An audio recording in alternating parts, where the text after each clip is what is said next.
Maintenant, nous aimerons reconnaître que nous organisons ce webinaire à Mi'kmaq. Il s'agit du territoire ancestral et non cédé du peuple Mi'kmaq. Ce territoire est couvert par les traités de paix et d'amitié que les peuples Mi'kmaq, Malécite et Passamaquoddy ont signé pour la première fois avec la couronne en 1726. Nous estimons qu'il est important de garder cela en tête et de connaître et d'honorer le territoire sur lequel nous nous trouvons. Notre organisme travaille avec de nombreuses communautés à travers le Canada, notamment les communautés des Premières Nations, des Métis, des Inuits et d'autres communautés à travers le monde dans le secteur du développement international. Nous estimons qu'il est important de réfléchir à cela, d'en tirer de leçons, surtout de l'histoire coloniale et la façon dont cette histoire recoupe à bien des écarts les questions auxquelles nous sommes confrontés aujourd'hui dans nos efforts pour construire un monde plus juste, plus équitable et plus durable. J'aimerais vous présenter notre modératrice, Sydney Piggott. Elle est une leader dans le domaine de l'impact social, une chercheuse et une défenseur de l'égalité des sexes et de la justice sociale à l'échelle mondiale. Elle est actuellement la directrice des partenariats stratégiques et des initiatives chez Mentor Canada, une organisation nationale dont la mission est d'accélérer le mentorat de classe mondiale pour les jeunes. Je vous cède la parole, Sydney. Merci, Solange. Je merci de m'avoir invité aujourd'hui pour être l'animatrice pour notre conversation aujourd'hui. Et je voulais juste commencer en français pour dire que notre conversation aujourd'hui, ça va se faire en anglais. Donc, je vais garder la conversation en anglais avec nos panélistes aujourd'hui. Mais je voulais juste mentionner que si vous avez des questions en français, vous pouvez les demander en français aussi. Je peux les traduire et on a aussi des interprètes qui vont nous aider à avoir une conversation en français et en anglais aujourd'hui. Mais comme j'ai dit, n'hésitez pas à demander des questions en français ou en anglais. Je suis contente de les demander à nos panélistes. Je vous remercie de m'accueillir aujourd'hui. Je suis à Toronto, sur le territoire du traité 13. Je suis vraiment heureuse d'avoir cette conversation et je vais répéter ce que j'ai dit en français. Cette conversation sera tenue en anglais. Toutefois, vous pouvez poser des questions dans la langue de votre choix. Donc, assurez-vous d'activer la fonction interprétation pour euh, entendre le webinaire dans la langue de votre choix. Donc, je suis très heureuse de vous présenter nos invités d'aujourd'hui et d'entamer cette conversation sur l'IA. Je vais commencer avec Kate Arthur, qui elle a plus de 25 ans dans des entreprises de technologie numérique et de littératie numérique.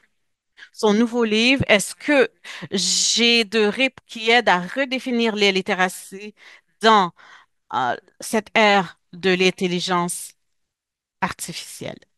Mais nous avons également la docteure Tiara Roxanne, qui est une universitaire et une artiste qui réfléchit aux éthiques de l'IA d'un autre point de vue. Elle réfléchit à la technologie, l'extraction des ressources sur les terres autochtones et étudie la façon dont les infrastructures façonnent l'héritage IA.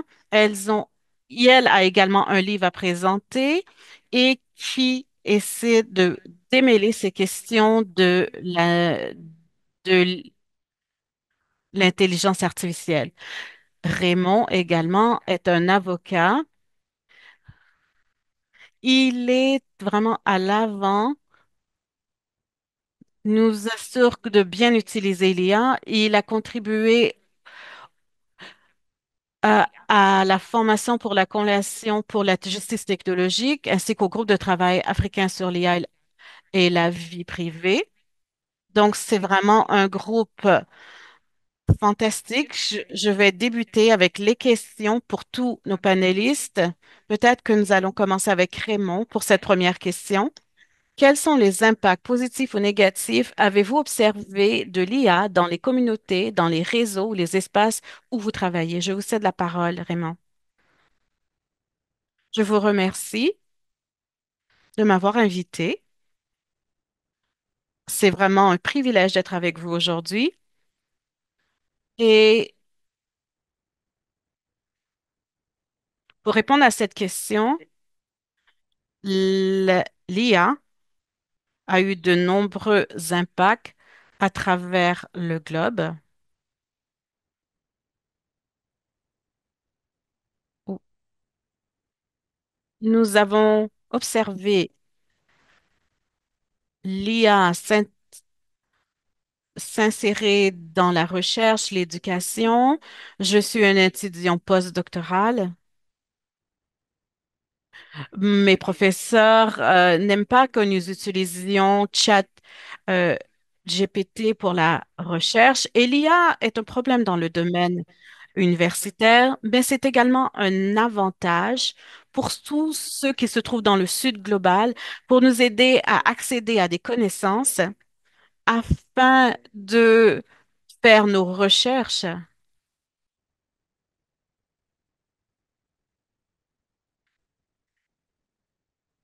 Lorsqu'on regarde l'autre facette, on peut voir que l'IA, dans de nombreux secteurs, dans le sud global, soit qu'on parle des droits d'auteur, on parle des communautés autochtones, on doit parler de propriété intellectuelle, on a les modèles langagés, on peut parler des ramifications pour les communautés autochtones.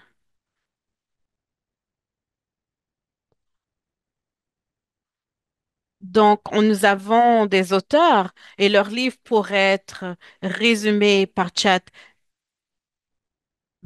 GPT. Il y a beaucoup de procès intentés par les auteurs à l'encontre de ChatGPT, ces grandes entreprises d'IA qui ont utilisé leurs livres, leurs écrits pour entraîner leurs modèles. Présentement au Soudan, il y a cette capacité lorsqu'on lit ce qu'on trouve en ligne et vous conclurez que les pouvoirs internationaux participent au au conflit qui a lieu présentement au Soudan, mais on parle également de la guerre. Utiliser l'intelligence artificielle pour la guerre, mais pas vraiment pour la paix. Et on parle également du travail. Au Kenya, se trouve également dans le sud global, il y a eu un cas de données. Somasos est une entreprise qui sous-traite du travail. C'est une multinationale qui se trouve plutôt à Silicon Valley et qui sous-traite ce travail dans le sud global. Donc, ils ont des associés au Kenya.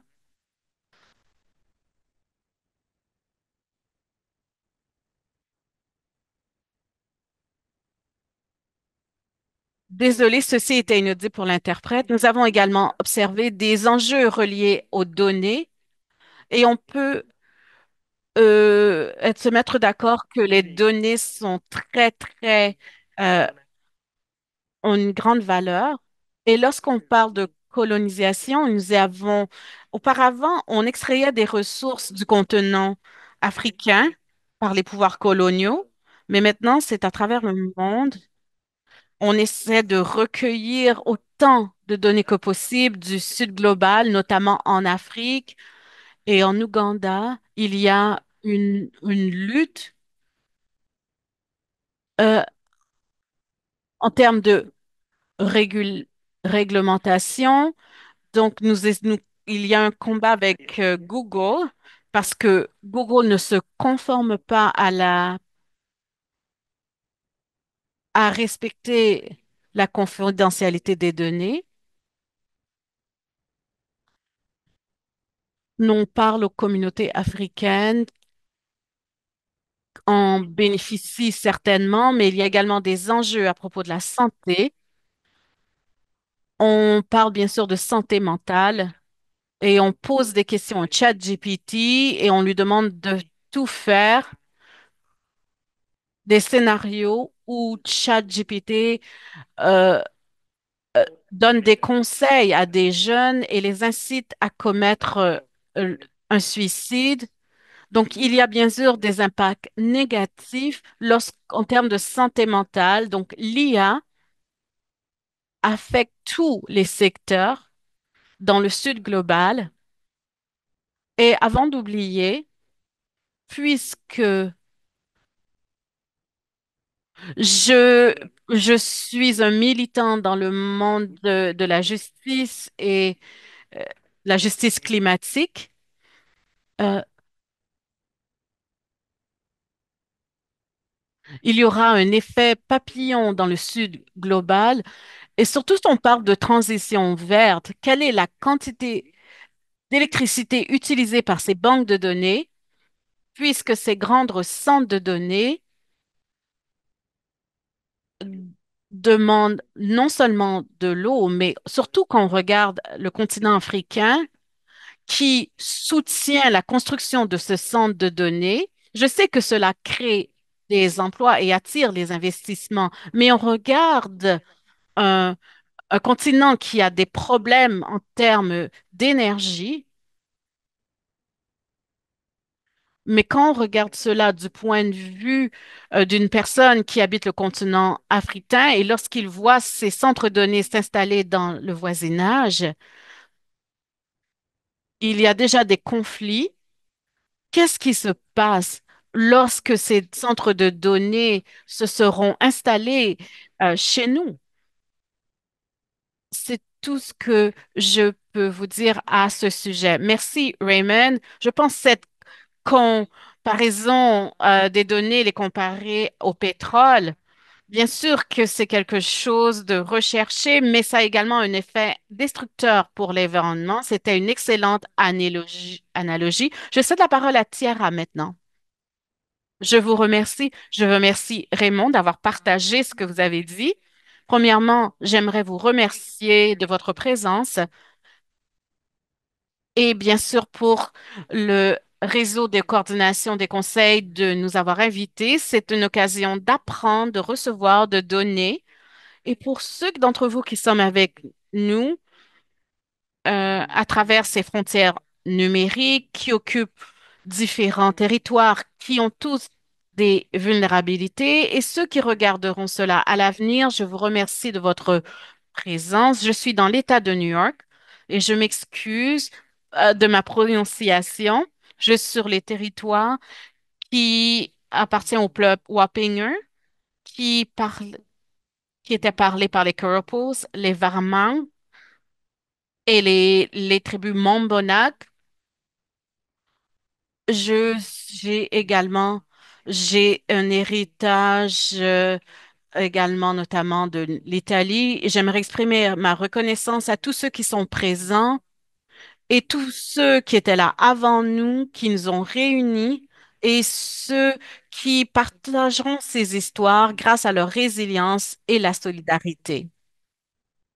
Je suis très heureuse de parler de ce qui se passe avec l'extraction des données et le changement climatique et la surveillance technologique pour les prochaines questions. Mais pour cela, je voulais souligner certains exemples positifs que j'ai observés avec certains collègues, des collègues qui font du travail vraiment intéressant. Et j'habite à Berlin, donc généralement, je travaille de Berlin et cela me donne l'occasion de faire du travail sur la surveillance technologique qui est utilisée aux États-Unis plus spécifiquement. C'est ce que je voulais souligner. Et puisque j'habite à Berlin, ma communauté sont des personnes de toutes les diasporas, des migrants, mais ce sont des communautés résilientes, passionnées. Parmi les aspects positifs que j'ai observés, c'est la façon dont mes camarades travaillent avec l'IA et les outils d'apprentissage automatique pour créer ou imaginer des futurs différents. Je pense à Ursula Le Guin et comment utiliser l'apprentissage automatique qui rende l'IA utile et qui nous aidera à transformer et à réfléchir à un monde et un futur radical et différent. Donc, ce qui est positif, un ami qui s'appelle Kira Noririka, qui développe des futurs autochtones, qui réautochtonise à travers l'imaginaire. Dans son film intitulé Deep Type Dance, elle présente un futur différent qui est autochtone et bispirituel en réunissant les cosmologies et les récits autochtones pour mettre en valeur et faire émerger une histoire. Donc, pour réimaginer l'avenir. Donc, je vous invite à regarder le travail de Kira. C'est vraiment très beau, puisque, surtout avec moi qui me donne une autre perspective de l'IA, et cela me permet d'envisager les choses différemment. Une autre amie, une autre artiste qui s'appelle Portrait XO. Elle crée des expériences sonores à partir de données en rassemblant des données climatiques et les transfère en audio en créant une performance pour sensibiliser au changement climatique et aux impacts de l'utilisation et de l'exploitation des données. Pour moi, ceci est une autre façon de réimaginer l'avenir de façon radicale. On essaie d'utiliser les données puisque cela est inévitable. Également pour voir que la façon dont le climat change, elle crée une expérience audio qui nous ramène au corps. On revient au corps, à nous-mêmes par l'utilisation de ces technologies numériques et en apprenant plus sur l'équipement et la façon dont sont recueillies ces données. Pour les impacts négatifs, je pourrais en parler plus tard, puisque je fais beaucoup de travail durant mon fellowship au laboratoire à Berlin et je me concentre sur les technologies de surveillance par ICE, la police de l'immigration aux États-Unis, qui aident à faire disparaître les peuples autochtones et les peuples d'ascendance euh, hispanique. Cela est vraiment l'impact le plus négatif que j'ai observé, du moins pour le moment, dans ma recherche.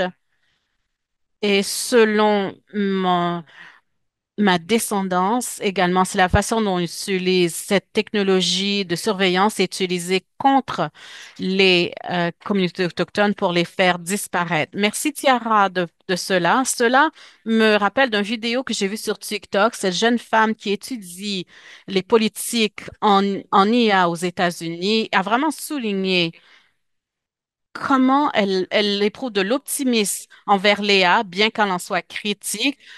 J'aime que vous ayez mentionné qu'il y a euh, des aspects positifs, mais nous devons demeurer critiques envers ces technologies, les impacts sur les communautés et comment ils élargissent les divisions pour les communautés plus marginales. Je vous remercie d'avoir présenté cela de façon équilibrée et nous pourrons parler de vos expériences plus tard. Maintenant, j'aimerais céder la parole à Kate. Merci. J'ai déjà beaucoup appris et c'est vraiment un privilège d'écouter les différents points de vue puisque nous sommes vraiment au stade précoce du cheminement vers Léa. Donc, c'est bien de pouvoir partager tout cela et de travailler dans un même espace. J'ai beaucoup d'expérience en éducation et le rôle de la technologie. Et quand j'ai écrit ce livre, je suis revenue. J'ai adopté une approche eurocentrique par rapport à l'innovation et également la révolution industrielle. On parle de l'invention de l'imprimerie, notamment. Euh, chaque révolution a des aspects positifs et négatifs. Par exemple, la première révolution industrielle, le climat a changé de façon drastique puisque ce que nous avons commencé à extraire de la terre. Donc, Raymond, je remercie que vous ayez parlé de la planète. Donc, ces tendances se répètent. Nous prenons, nous accaparons des ressources des gens et de la terre, et ça prend un certain temps et des discussions comme celles que nous avons aujourd'hui pour rééquilibrer les choses et pour s'assurer que nous ne sommes pas en train de piller la terre. Et je ne pense pas que nous soyons très bons dans l'autogouvernance, mais j'ai confiance qu'il y aura des réglementations qui seront mises en place bientôt pour essayer de contrôler tout cela. Du côté positif, bien sûr, mon domaine d'expertise, c'est l'éducation. L'éducation a vraiment des occasions à saisir grâce à l'intelligence artificielle. Raymond, vous parlez de l'accès à l'information. Les enfants ont accès à des informations de façon inédite. Il y a ce monde artificiel où des communautés se rencontrent, des communautés qui ne se connaissaient pas. C'est positif ou négatif, surtout si on ne sait pas comment communiquer. Comment le faire dans ce nouvel espace? Où les valeurs semblent inexistantes et il n'y a pas vraiment de normes sociales existantes. Mais du côté de l'éducation, il y a beaucoup d'inquiétudes. Nous avons beaucoup des milliards de gens à travers le monde qui n'ont pas encore accès à l'Internet. Et si ces, ces machines utilisent nos données et s'améliorent en utilisant nos données, en apprenant grâce à nos données, qu'est-ce que cela veut dire pour les 3 milliards de personnes qui ne sont pas impliquées dans ce processus? Donc, c'est l'une des inquiétudes. Et l'autre inquiétude, par rapport à cet écart numérique, il y a 800 millions de gens qui n'ont pas vraiment de littératie numérique de base. Est-ce qu'on regarde que le rôle que joue la littératie, cela nous permet de participer pleinement en tant que citoyen. Par exemple, renouveler un médicament à la pharmacie, lire les pancartes, on peut voter. Donc, ce sont des compétences de littératie de base, mais maintenant, on parle de la littératie numérique qui est nécessaire à cet espace. Et surtout, lorsqu'on parle d'IA, d'utiliser, de donner des instructions à l'IA. Et il faut comprendre également l'impact des données, la communication, la transmission de ces données. Il y a beaucoup de risques si on ne connaît pas les impacts. C'est une technologie, les gens l'appellent l'outil, c'est beaucoup plus que ça, puisqu'on parle bien sûr de l'IA générative. Donc, il faut faire attention et il faut faire preuve de curiosité. Je vous remercie d'avoir partagé cela. J'aime que vous avez fait le lien avec la littératie en général, puisque ce n'est pas un moment idéal. Euh, il y avait beaucoup d'éducation durant la pandémie qui a eu lieu en ligne. Et ensuite, il y a eu cet essor de l'IA après. Je peux voir sa façon dont cela a élargi ce genre d'écart numérique. Maintenant, nous allons passer aux questions individuelles pour qu'ils puissent nous présenter leur travail. Et je vais commencer avec Tiara pour cette première question. De quelle façon est-ce que ces systèmes reflètent ou renforcent les structures coloniales et comment est-ce que les peuples autochtones nous permettent de réimaginer un futur numérique plus juste? Je vous remercie. Et maintenant, je vais peut-être vous parler un peu plus du renforcement colonial. Au cours de la dernière décennie, j'écris sur la façon dont le colonialisme de peuplement, c'est-à-dire la possession et le contrôle, est ancré dans les outils d'apprentissage automatique utilisés par l'IA.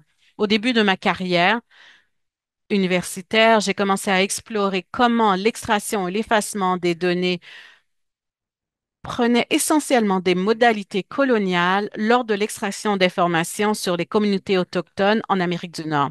Ce concept, sur lequel j'ai beaucoup écrit entre 2017 et 2019, c'est-à-dire le colonialisme des données. D'autres universitaires ont écrit également le numérique colonial. Donc, ces outils extraient les informations dont ils ont besoin euh, de communautés vulnérables et les laissent sans ressources. Nous avons été témoins de cela, surtout par rapport au manque de ressources, et c'est encore le cas durant la COVID-19, lorsque les communautés autochtones étaient seulement identifiées comme à l'aide d'une astérix dans des ensembles de données. On ne leur demandait pas s'ils avaient besoin de ressources comme l'eau courante, de l'eau potable. Et comme Abigail a dit plus tôt, lorsque on ne parle pas des peuples autochtones, ils ne font pas partie de la conversation. Lorsqu'on ne fait pas partie de ces ensembles de données, on nous efface. Lorsque je vais parler du colonialisme des données, et d'après ce que j'ai entendu de Raymond et Kate, avec l'utilisation des grands modèles langagiers et comment on renforce ces modalités colonialistes. Un exemple, c'est que l'anglais est la langue dominante et si on essaie d'utiliser une autre langue dans la langue avec l'IA, les réponses ne seront pas aussi précises et cela indique assez clairement la façon dont on renforce ces structures coloniales et que les langues autochtones sont supprimées. Et il y a d'autres groupes qui travaillent sur le développement de, de, d'intelligence artificielle qui intègre les savoirs autochtones, par exemple, raconter des histoires, des narratifs. Il y a des groupes qui offrent des codes qu'on peut copier-coller et la boîte de discussion pourrait parler dans une langue autochtone. J'ai un problème avec cela puisque ils sont en train de fétichiser l'autochtonisation et ce que cela veut dire d'être autochtone et donne accès à, à tous ce que de l'identité autochtone, alors qu'il y a tellement d'identités autochtones à travers le monde. C'est tellement différent.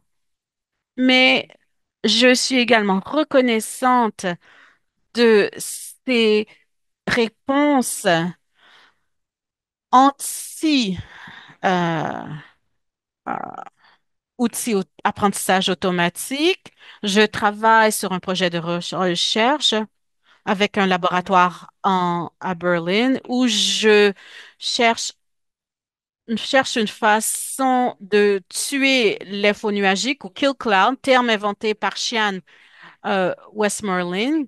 C'est un outil d'apprentissage automatique utilisé collectivement comme une infrastructure en réseau pour surveiller, capturer et potentiellement faire disparaître les communautés autochtones. Donc, le Kill Crowd, c'est un ensemble d'outils de surveillance à partir de l'humain qui prend la décision jusqu'aux décisions automatisées avec les drones, la reconnaissance artificielle, le suivi de données mobiles, suivi par satellite.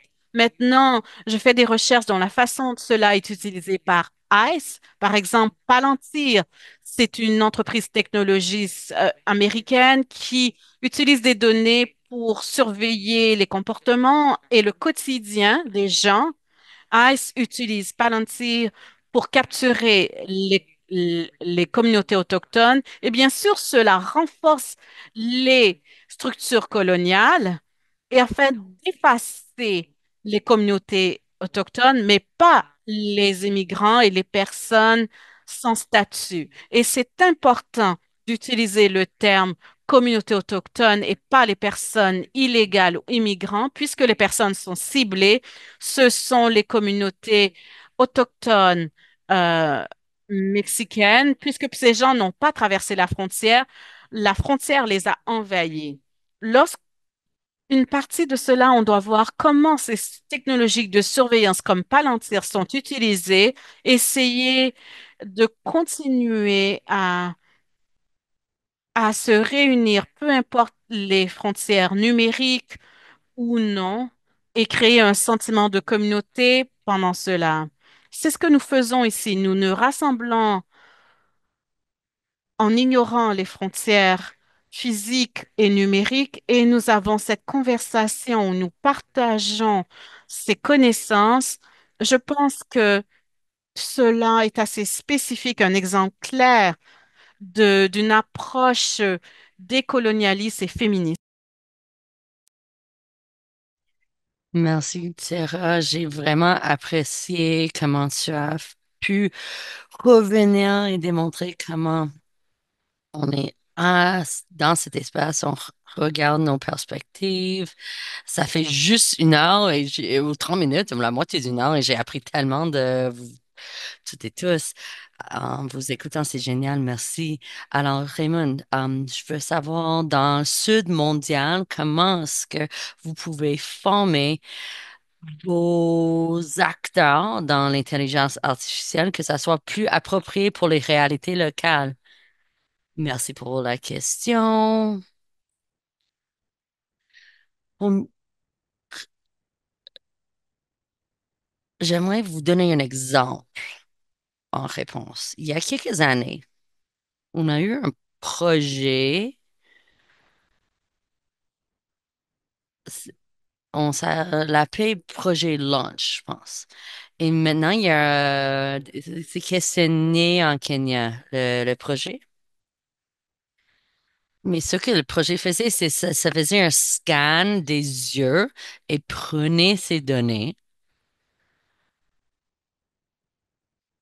et gardait les données. C'est les données biologiques. Et ça démontre qu'est-ce que ça pourrait avoir l'air euh, dans le sud mondial. Alors vraiment, c'est biométrique, ces données sont conservées et on a tous les différents régimes ou la gouvernance qui vont pas assurer, il y a le consentement qu'ils entreposent bien ces données sensibles et on parle de la culture d'extractivisme, si c'est on fait depuis toujours l'extractivisme en Afrique euh, des matières premières, mais puis là, on parle des données. On a besoin de commencer vraiment avec le travail de terrain parce qu'il y a un manque d'équilibre. Ça, c'est pourquoi je voulais commencer à démontrer le manque d'équilibre et qu'est-ce qui se passe dans le monde et comment ça a des impacts réels sur les personnes à travers le monde. Aussi, nous avons besoin de penser aux alternatives. L'intelligence artificielle a besoin de respecter la démocratie, l'état de droit, les êtres humains. Et on pose ces questions, est-ce que ça devrait être éthique, redevable, responsable, juste? Bla, bla, et ça continue, et ça continue. Et j'ai vu cette recherche qui s'est passée en Afrique. Et je suis comme, et là, on essaie de rendre IA inclusif et on met des mots comme juste, équitable. Et on n'est pas capable de capturer les qualités essentielles que intelligence artificielle ou devrait avoir. Parce que c'est pas juste suffisant de dire que IA dans nos sociétés en Afrique de le rendre, mais si on regarde pas l'historique ou sur quoi c'est basé. Si on a un bon outil de IA, c'est pas suffisant. Est-ce qu'on a des compétences? S'il y a un manque de compétences, peut-être tu vas pas, même avec l'accès, on va pas être capable de bien l'utiliser, l'outil. Et on parle des enjeux d'alphabétisation, littératie. Est-ce qu'il y a des niveaux d'éducation suffisants de capables de bien utiliser ou comprendre comment utiliser ces outils? J'aimerais aussi réfléchir dans cette idée de rendre l'IA inclusive pour le Sud mondial. Alors, c'est quoi la souveraineté des données? Je veux parler de ces enjeux. Et je suis content que Tiara, son travail qu'elle fait, parle des enjeux de souveraineté des données. On parle des peuples autochtones et ces communautés autochtones, comment ça peut leur affecter. Est-ce qu'on peut s'asseoir, parler de manière honnête de la souveraineté des données? On va l'appeler comme un nouvel pétrole. Et comment les idées de former ces modules de langage intelligentes. Mais et parce qu'on s'est dit avec certains accents, ça marche pas, certaines langues, ça marche pas. Alors, si on n'a pas la souveraineté des données, je viens de Uganda. Et quand on regarde nos lois sur la protection privée, et ça, c'est une loi qui est vraiment pour nos mots de passe, nos données.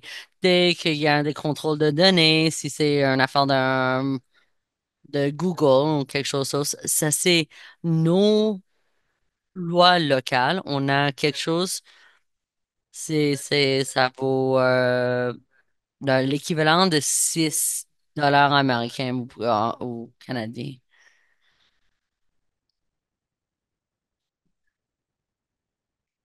La, la loi vaut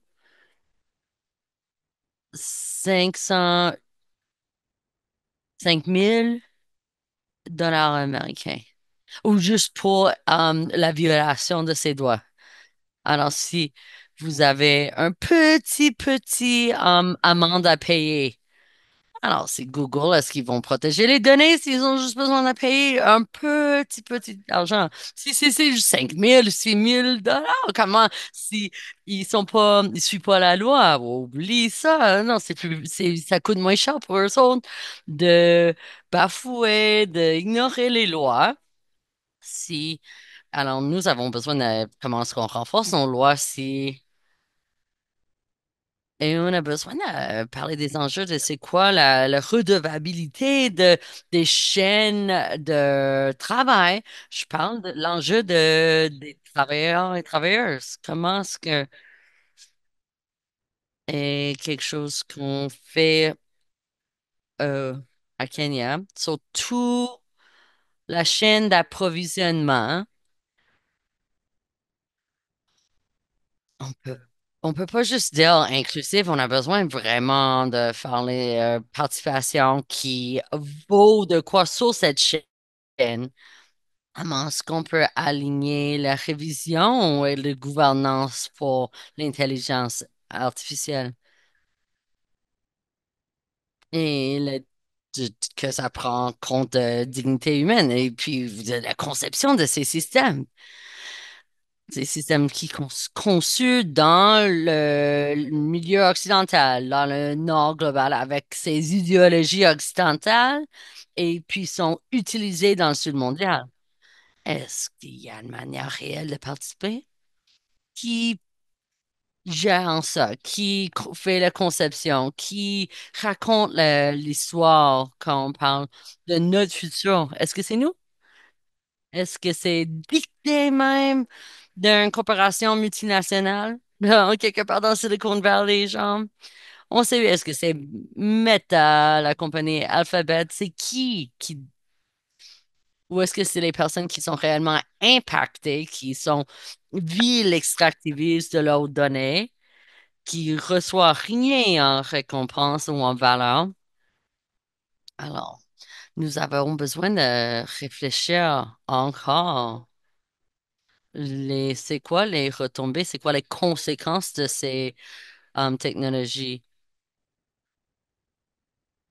Ça a en quoi ces résultats pour les populations dans le sud mondial? Je parlais de les enjeux de travail. J'ai parlé aussi de la transition vers, et on parle de l'Afrique, par exemple, et certaines conséquences, toutes les activités qui peuvent avoir un impact sur le climat, sur une chaîne des valeurs et tout cette relation sur des valeurs. Et on voit qu'est-ce que ça arrive de c'est quoi la chaîne de là-bas jusqu'à Silicon Valley. Est-ce que l'intelligence artificielle peut être réellement inclusive? Ça, c'est une question.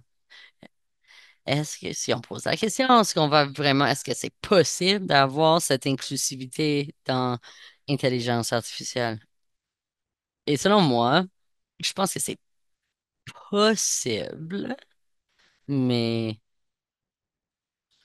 nous avons besoin de construire cette inclusion dans qui est propriétaire, pas juste comment c'est déployé, mais comment c'est la conception de ces technologies, construire dans tous les niveaux de gouvernance, comment c'est contrôlé, comment c'est utilisé. Je veux pas juste c'est pas traité comme un ajout. Les, les codes qu'on utilise sont eurocentriques. Eux, ils parlent de c'est quoi inclusion pour eux autres. Comparé, c'est quoi l'inclusion d'une perspective Ubuntu? Parce que j'ai tué à cause que moi je suis et on est interconnectés, on est dans les relations. Est-ce qu'on peut avoir ces éthiques qui viennent du Sud mondial, soit insérées ou incorporées dans ces cadres? La représentation, un accès équitable aux ressources. Oui. Pour que nous puissions construire ces systèmes qui commencent dans les racines pour les personnes dans l'Afrique? Est-ce qu'on a accès? Est-ce qu'on a de l'accès à la compétition? Est-ce qu'on peut juste avoir l'électricité? Il y a quelques minutes, quand on faisait les tests de son pour cette conversation, euh, on- je faisais des blagues avec mes collègues. Pourquoi est-ce que c'était juste des réalités et dans le tiers-monde, tu as pas les bonnes connexions en ligne, mais et des fois on parle d'électricité, puis on est supposé d'être sur cette aventure d'apporter l'Afrique qui va venir au même pied d'égalité, et on peut même pas l'électricité qui continue. Mais on a besoin de parler.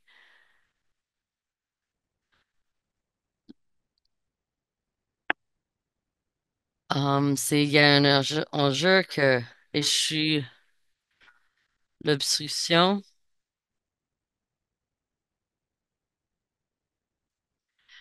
Et comment ça arrive dans les communautés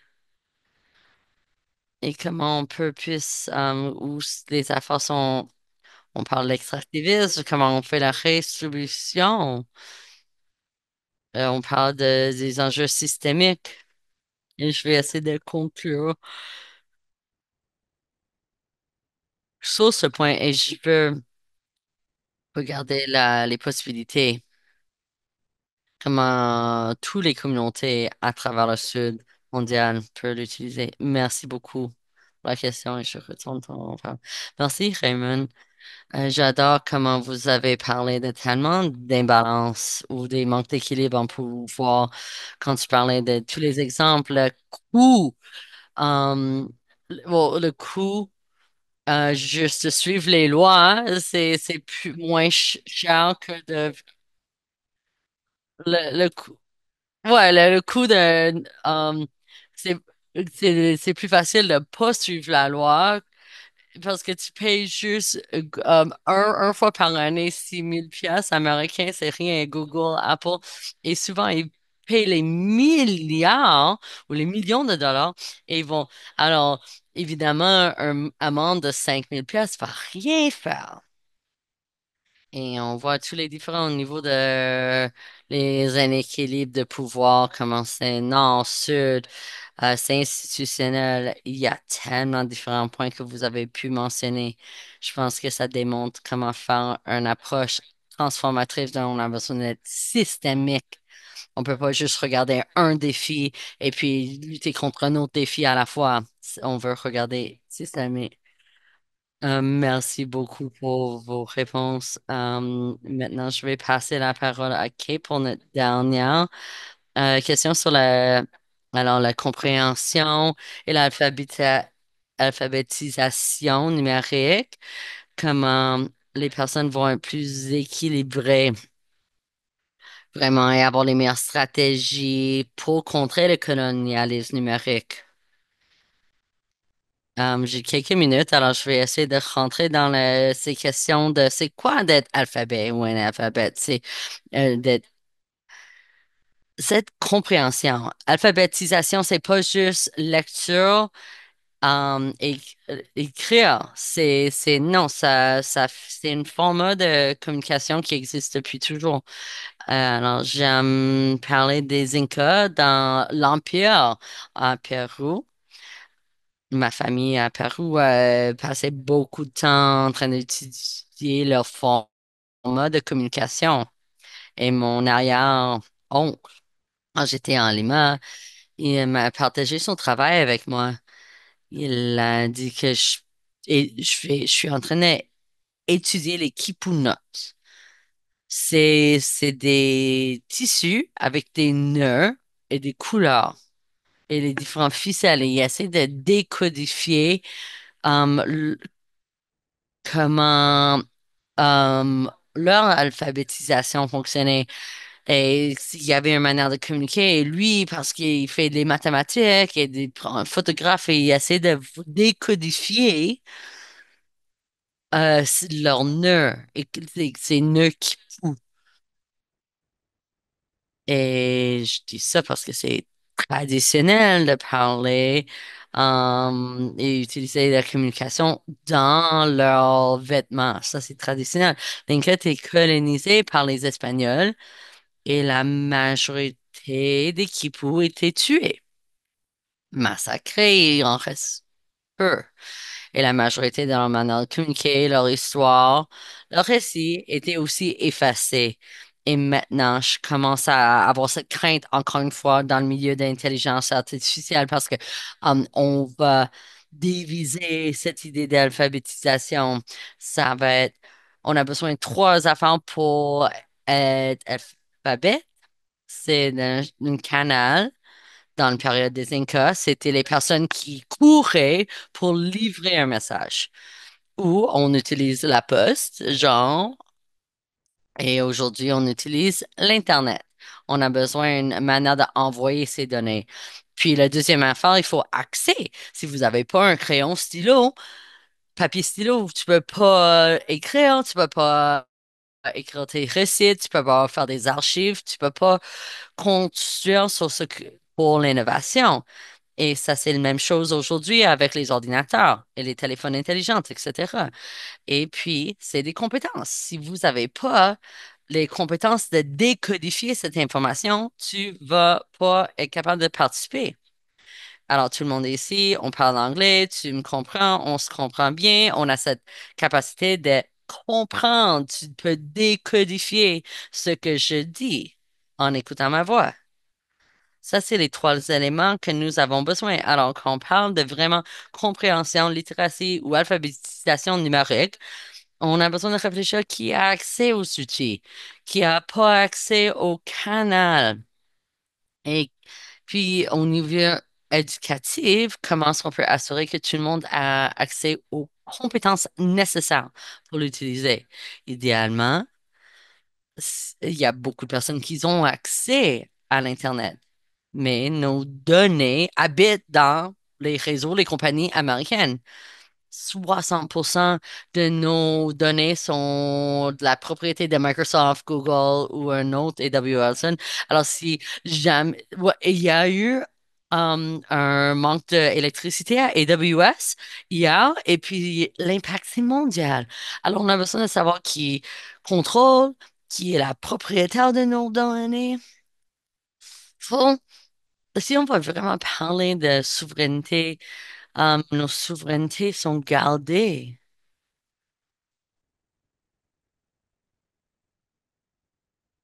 Il faut avoir des compétences pour décodifier et des éthiques. On- c'est quoi les influences de l'intelligence artificielle? Comment on communique à travers ces données? Qu'est-ce qu'on perd? Qu'est-ce qu'on gagne? Hum, Imagine si on apprend à lire, écrire, et puis on construit ce monde numérique qui est trois, ça commence avec les codes. Quand on est jeune, un jeune enfant comme à Montréal, on parle français aussi, c'est ma deuxième langue. On essaie d'enseigner aux jeunes enfants dans l'école publique d'écrire en anglais américain. C'est un code. C'est juste les chiffres et les lettres. Une ligne de code, on peut avoir le mot couleur. En anglais, c'est L-O-R où on a O-U-R. Et maintenant, on a besoin d'écrire enseigner en français parce que ça, c'est comment on écrit le code. Alors, on désude, on mélange, on enlève la culture. Ça va juste être la culture dominante américaine, peut-être. Alors, cette côté éducatif, on peut pas juste penser que c'est nos écoles.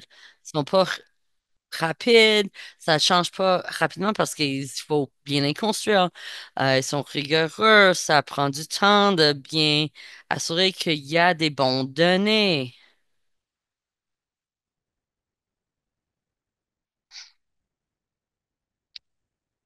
Il faut comment est-ce qu'on utilise euh, l'intelligence artificielle comme des outils, comment on devient, apprend, on reçoit ses capacités. On a besoin, c'est une responsabilité du gouvernement d'assurer qu'ils préparent les êtres humains de être les citoyens actifs. Alors, ils vont être obligés d'investir dans l'éducation, dans les centres communautaires, dans les zones rurales, où les personnes les plus marginalisées habitent, et puis aussi dans nos systèmes d'éducation formelle. On peut pas juste faire une approche sur un seul ligne, c'est pas étape par étape. Il faut à multiples niveaux, multifacettes, multi-approches. On n'est pas dans une période où on a le luxe de juste dire, ouh, qu'est-ce que vous faites? Sinon, c'est qu'est-ce que nous faisons? Qu'est-ce que nous faisons pour aider nos communautés? Qu'est-ce que je fais pour mes petits-enfants, mes grands-parents? On peut pas juste attendre pour l'autre. Ah, merci, j'adore tes réflexions, Kate. Le fait que vous avez regardé à travers un vraiment réflexion communautaire, parce que des fois, les systèmes scolaires, les groupes communautaires vont pas être capables de se rattraper suffisamment rapidement. Je vois plus d'alphabétisation avec les IA, avec les jeunes, mais puis on parle des personnes plus âgées et les personnes aînées. On utilise des systèmes depuis un moment parce qu'on n'utilisait pas peut-être le mot intelligence artificielle parce que ça faisait peur. J'aime comment vous avez soulevé ça aussi. Dans le clavardage, c'est juste un petit rappel si jamais vous avez des questions pour les panélistes. Je ne sais pas si vous pouvez allumer, ouvrir vos micros. Alors, mettez-le dans le boîte de questions et réponses sur Zoom. Alors, ça, c'est notre dernière question que j'ai. Je veux poser la question, c'est quoi les actions clés que la société civile, les gouvernements ou les communautés devraient entreprendre pour garantir que l'IA remette en question et on ne renforce pas les inéquités et les injustices au niveau mondial. Et on va commencer avec pour la dernière question. Merci tout le monde pour votre présence, d'être ici avec nous. Euh, Cette idée j'apprécie énormément vos réponses à ces questions. J'apprends beaucoup. Je suis vraiment reconnaissante d'être ici. Et je pense que c'était déjà nommé dans plusieurs manières, mais je vais essayer de garder ma réponse courte. Moi, je parlerai des enjeux politiques. On a besoin de développer des politiques. Ça vient des communautés. Kate et Ruben ont déjà mentionné les enjeux, Raymond, des enjeux d'accessibilité, de comprendre qu'est-ce qui se passe, comment la code marche, comment ça change, d'être capable de le suivre dans cette boîte noire. Alors, il faut développer les politiques autour de ça. On veut commencer avec nos communautés. Je vais vous donner quelques exemples de souveraineté de données des personnes autochtones aux États-Unis. Le premier, c'est sur la souveraineté des tribus. Ça, c'est numérique. Alors, Tribal Digital Sovereignty. Il y a un autre sur la souveraineté des peuples autochtones. Toujours, on utilise Tribal. Ça vient de l'Université San Diego. Et souvent, je parle de OCAP à Ottawa. Um, Ça travaille sur les données de Première Nation, de faire un récolte des données et partager et utiliser ces ressources par des personnes aînées. Je vais prendre une petite gorgée d'eau.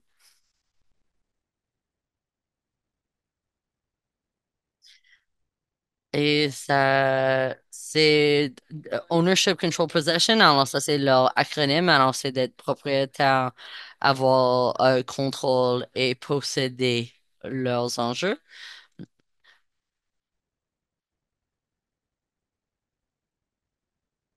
Maintenant, je commence à travailler sur les enjeux de technologie de surveillance en particulier. Et ça m'intéresse de réfléchir.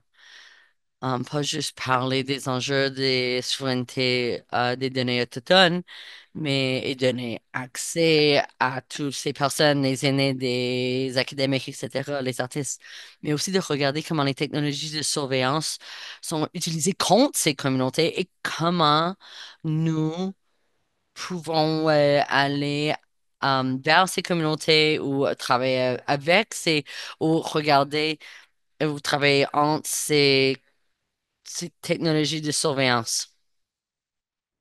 Un des terminologies que je travaille, les réflexions sont le livre sur lequel je travaille, en disant que ces technologies de surveillance et le colonialisme des données, l'extractivisme des données et l'extractivisme des éléments dans le monde.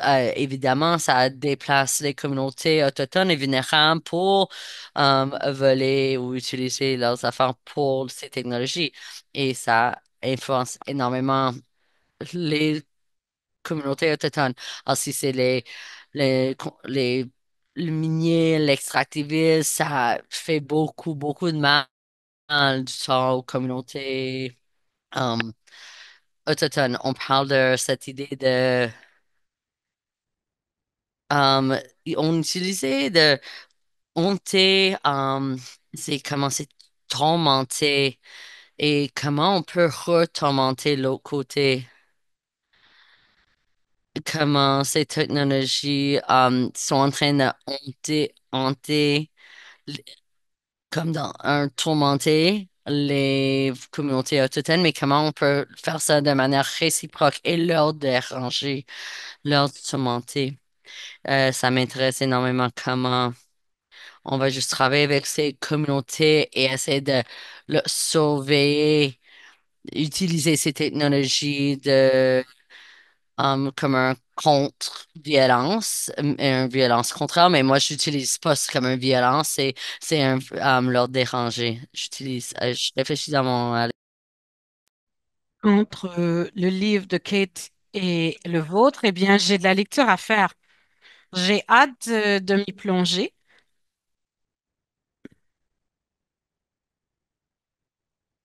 Vous avez dit Kate? OK.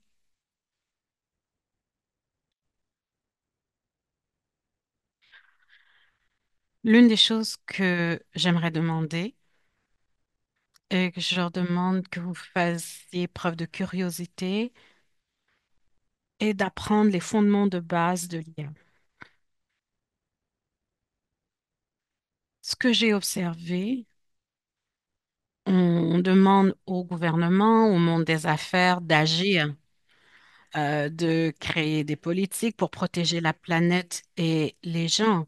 Mais c'est tellement facile pour eux de nous cacher des choses, à moins que nous ne soyons en mesure de prendre des décisions pour nous-mêmes. Nous devons comprendre la façon dont la machine utilise ses utilisations et les traite et les utilise.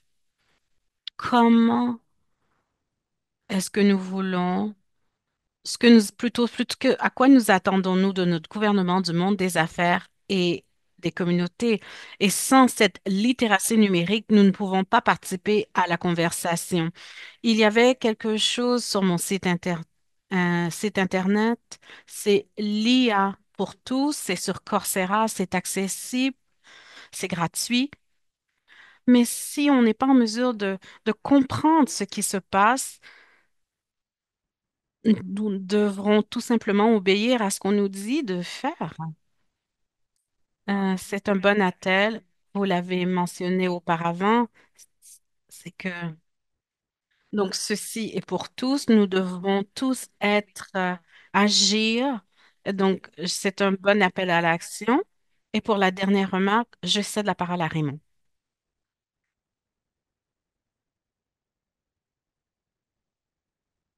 Je suis vraiment ravie.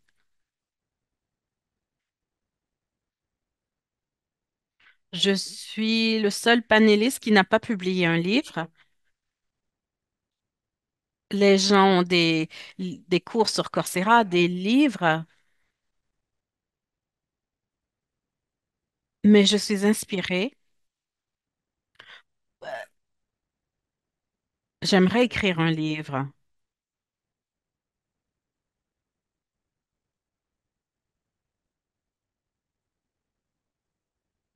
J'aimerais résumer cela à trois choses. Il faut faire appel au gouvernement, surtout dans l'hémisphère sud, pour créer des législations à propos de la souveraineté, mais également essayer de créer un cadre de travail pour l'IA. Il faut éviter les erreurs qui ont déjà été faites en termes de politique numérique dans l'hémisphère sud et pour la société civile dont je proviens en tant qu'avocat.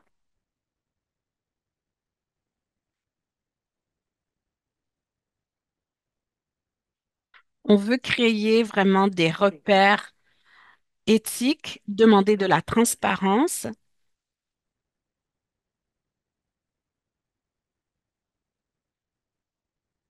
Et donc, grâce au travail que je fais avec la coalition pour la justice, on veut s'assurer d'avoir de la transparence et d'avoir des modèles participatifs de la part du gouvernement. Pour la communauté, je sais que le centre de données, désolé, inaudible pour l'interprète, mais nous devons défendre nos droits et pour s'assurer qu'on respecte nos droits. Je vous remercie. Merci, Raymond. Je pense que c'est une bonne façon de mettre fin à cette conversation, de se concentrer sur nos droits. Parce qu'on entend souvent d'avoir une approche basée sur les droits pour accéder à cette technologie, mais ça devient lentement un droit de la personne. Mais c'est un peu plus difficile de créer le cadre de travail. Donc, je vous remercie de l'avoir soulevé. Il y a quelques questions dans le clavardoir pour nos panélistes, mais je vois que quelqu'un a levé la main. Tamara, je ne pense pas que vous pouvez allumer votre micro. Si vous avez une question, je vous demande de la mettre dans la section questions-réponses ou dans le clavardoir. Je ne crois pas que vous pouvez poser de questions. Mais si vous avez une question, n'hésitez pas. Je vais commencer avec la première de Grace de MCEC, donc le Conseil du Manitoba pour la coopération internationale. Tenu de la concentration du développement de l'IA et les approches colonialistes et les politiques d'extraction, qu'est-ce que les organisations de développement international canadiennes peuvent faire pour passer d'utilisateurs passifs et pour devenir des, des créateurs actifs pour nos partenaires de l'hémisphère sud? Est-ce que c'est de la formation des politiques? Est-ce qu'on devrait utiliser l'IA? Donc, c'est peut-être une question pour Raymond. Je crois que c'est une bonne question importante. Je pense que la région joue un rôle essentiel en tant que partenaire pour le développement de l'hémisphère sud plutôt. Nous pouvons collaborer sur ces enjeux. Ces modèles qui remettent en question les droits de la personne pour les entreprises qui développent ces technologies d'IA ou également les technologies d'imagerie, mais il y a des occasions à saisir pour soutenir le développement local à un stade précoce pour l'hémisphère sud. Nous commençons à peine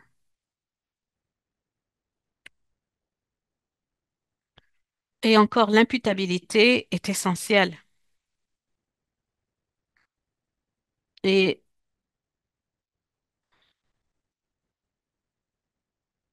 nous devons s'assurer que nous jouons un rôle activement et ne pas tout simplement être passifs dans ce cheminement. Surtout du point de vue de l'hémisphère sud et surtout avec un partenaire comme le Canada. Merci, Raymond. Kate ou Tiara, est-ce que vous aimeriez répondre? Oui, et merci de cette question. C'est quelque chose avec laquelle j'ai de la difficulté, surtout lorsque j'étais responsable de l'organisme caritatif d'éducation numérique. Je travaille encore avec l'UNESCO, mais mondialement, travaille toujours avec le cadre de travail de l'UNESCO pour la littératie et le Canada donne beaucoup d'argent beaucoup de pays pour favoriser l'éducation et l'hémisphère sud est une priorité pour Affaires mondiales Canada. Et j'ai rencontré Affaires mondiales Canada de nombreuses fois et c'est pas parce qu'il mais il y a tellement de choses que la littératie numérique n'est pas nécessairement une priorité. Par exemple, la pauvreté, la guerre, des enjeux réels. Euh, donc, lorsqu'on pense à la littératie numérique, eh bien, ce n'est pas vraiment une priorité. Mais je dirais aux organismes, si vous êtes un organisme canadien avec une approche internationale, présenter ces enjeux aux bailleurs de fonds du gouvernement fédéral pour leur démontrer l'importance de tout ce dont Raymond a parlé. Comment nous pouvons y travailler ensemble? Parce que c'est tellement difficile à le faire sans stratégie, sans argent, sans alignement, et d'essayer de jeter des ponts et, et de partager et d'apprendre ensemble. Et Mhm. donc, c'est ce que je voulais. Mhm. Je vous remercie. Tiara, j'aimerais, c'est important de faire un effort et de développer une coalition transnationale et offrir du soutien grâce à des ateliers, des discussions comme celle-ci, qui sont vraiment orientés vers le développement de politiques, la communauté et la résistance également, tout en donnant accès à des ressources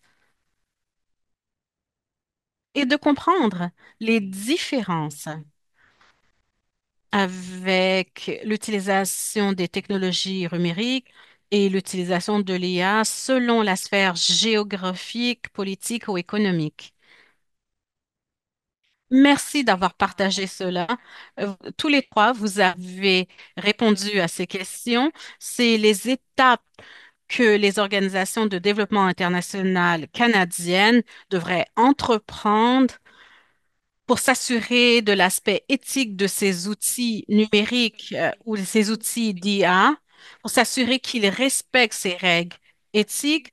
Donc, on pourrait peut-être travailler directement avec les partenaires pour comprendre les besoins, les lacunes, les systèmes utilisés. Vous avez parlé de plaidoyer, par exemple, lorsqu'on parle d'Affaires mondiales Canada ou des entités internationales pour s'assurer que tous participent à la discussion quand on parle de ces enjeux. Y a-t-il des outils que vous avez utilisés avec d'autres communautés qui sont sécuritaires, éthiques? Bien sûr, cela dépend des régions, mais si vous avez des outils que vous avez utilisés, ce serait bien de les partager ici ou vous pouvez les indiquer dans le clavardoir. Grace, merci, c'est une bonne réponse, mais je vais regarder après. Oui, je vais mettre dans le clavardoir le travail, une initiative avec le gouvernement canadien pour la stratégie en termes d'IA. Il y a un renouveau de stratégie en termes d'IA avec une approche internationale et une approche de leadership. Il y a un comité de travail qui a été créé et ce comité de travail a créé un sondage. Ils essaient de recueillir des informations de la part des Canadiens afin de d'obtenir l'opinion des Canadiens pour développer une stratégie en termes d'IA. Et me suis vraiment concentrée sur les questions importantes. S'il y a quelque chose que vous désirez partager, vous avez des préoccupations, c'est ce que je vous suggère de remplir ce sondage. Donc, je vais le partager ici dans le clavardoir. Et vous pouvez voir ce que le Canada a fait. Et si vous désirez prendre la parole, c'est l'endroit pour le faire, pour vous exprimer. J'adore cela. Je pense que c'est vraiment bien qu'au Canada et dans d'autres endroits, il y a vraiment un processus de consultation répandu, mais l'accès aux connaissances et de savoir qu'on peut contribuer, souvent c'est limité. Merci de l'avoir partagé avec ce groupe. Je ne le savais pas. Donc, d'autres personnes pourront contribuer pour s'assurer qu'on puisse entendre plus de gens. Et c'est pour cela que la littératie est tellement importante, puisque s'il y a un petit groupe qui façonne notre avenir. Et si chacun d'entre nous, et la plupart des gens à qui je m'adresse, n'ont pas entendu parler de cela, euh, doit s'assurer que tout le monde soit entendu.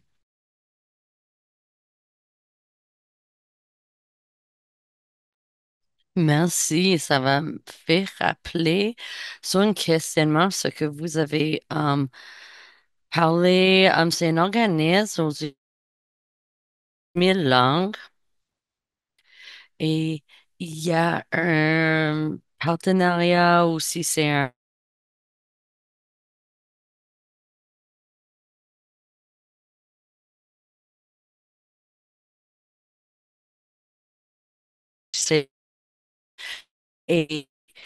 comment on peut la langage et le je vais réfléchir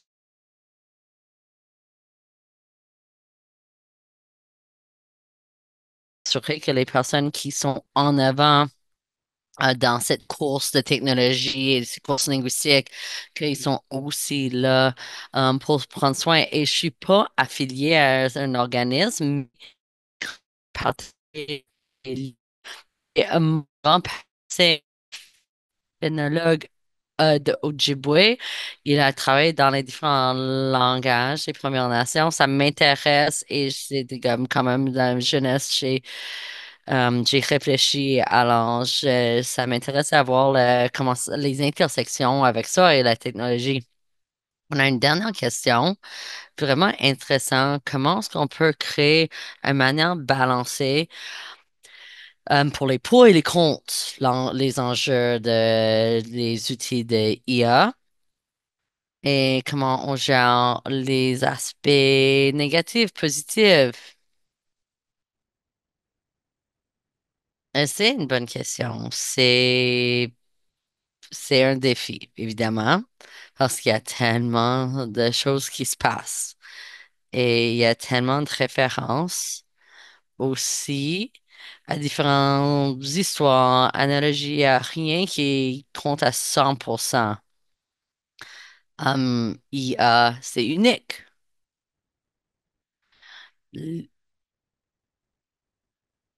Ça peut pas être autonome. Il n'y a jamais eu une entité qui était autonome dans sa connaissance et ça, c'est un premier essai. On parle d'un marteau comparé l'IA à un couteau ou comment ça peut bien faire ou ça peut faire du mal. Ça dépend de qui l'utilise et comment c'est utilisé. C'est la personne qui l'utilise et comment c'est utilisé. Alors, ça dépend beaucoup sur l'éducation.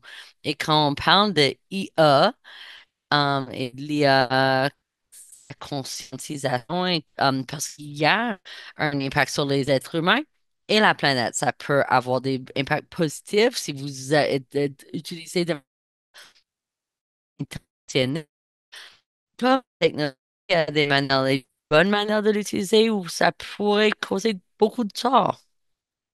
Alors, comme un outil, comme les autres outils, ça peut être bon ou mal.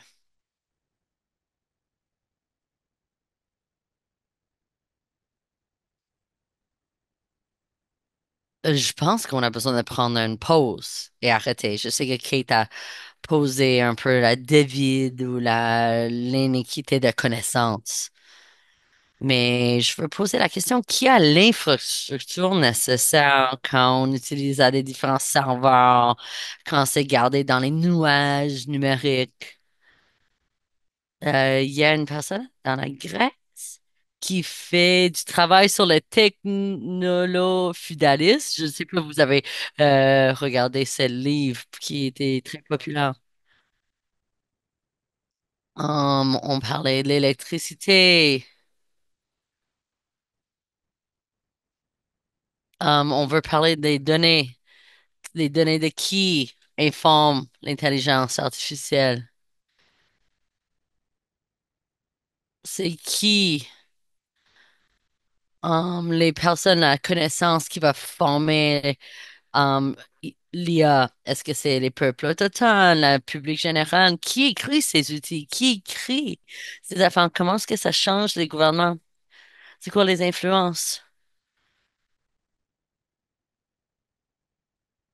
Je veux trouver des manières qu'on peut faire des ponts entre cette division. J'aimerais juste faire l'écho à ce qui était déjà dit et comme je trouve cette question est vraiment bien écrite.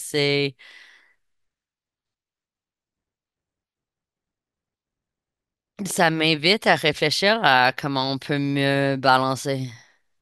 J'ai, j'ai pas la réponse de comment on va créer balancer cette digital divide. Je suis très critique des outils de surveillance numérique. Je sens vulnérable. et je trouve ça difficile et je sens vulnérable de faire la recherche avec mon héritage et mes ancêtres autochtones. Je trouve que c'est très difficile. Alors, c'est en relation à ces questions de fracture fossile numérique. Aussi, comment on essaie de continuer parce que ça évolue tellement rapidement. Alors, comment est-ce qu'on discute de ces sujets une journée à l'autre? Tout peut changer.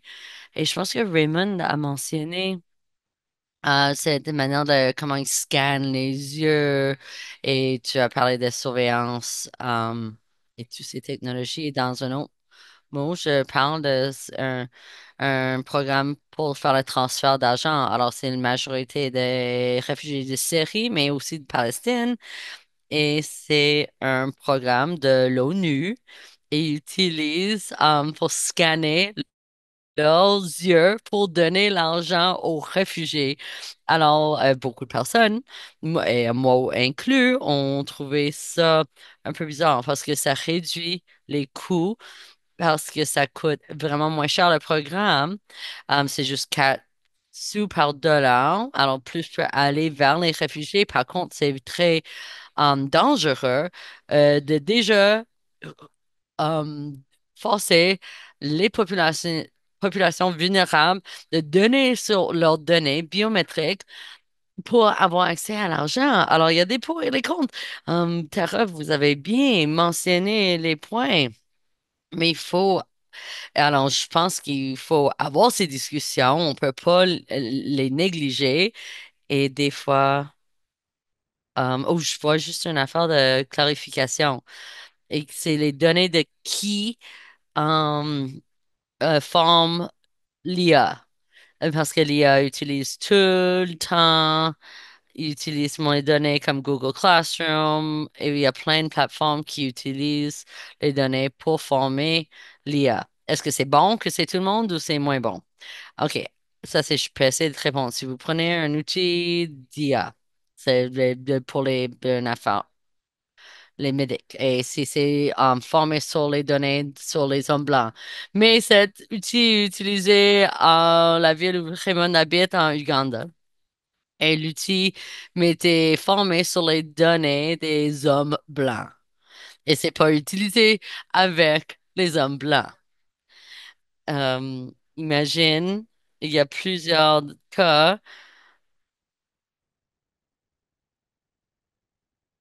il y a beaucoup d'outils des données. Alors, c'est pas utilisé sur où c'est formé, où c'est utilisé. Alors, on voit beaucoup de points négatifs qui peuvent. Alors, ça, c'est un peu, je ne sais pas si je réponds bien à la question, mais ça soulève un peu les réflexions, les coins. Alors, si on n'a pas une formation équitable, on est juste en train de rendre plus profond les inéquités.